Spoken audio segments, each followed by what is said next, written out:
Using a table saw to trim vinyl tiles for the final row can yield precise, narrow cuts that help achieve a clean finish.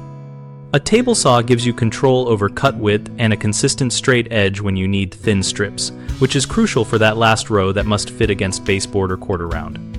Use a fine-tooth carbide blade with at least 80 teeth or a blade specifically designed for laminate or vinyl to reduce chipping and melting.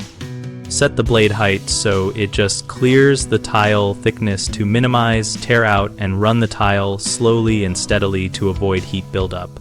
Support the offcut so the tile does not flex as it leaves the blade, and consider using a sacrificial outfeed board to keep the cut square. Always wear a respirator rated for fine dust and use a shop vacuum or dust port to collect debris because vinyl dust can be unpleasant and airborne.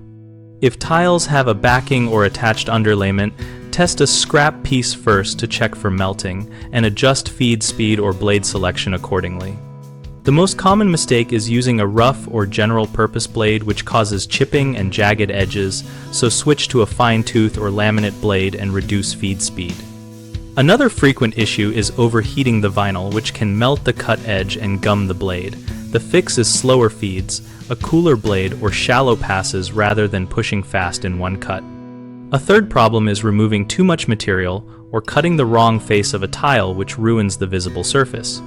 Measure twice, mark the finish face, and make a test cut on a scrap before trimming finished pieces.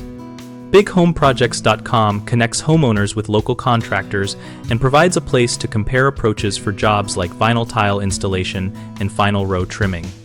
We also host a discussion community where homeowners and contractors share techniques, ask questions, and find opportunities to work together.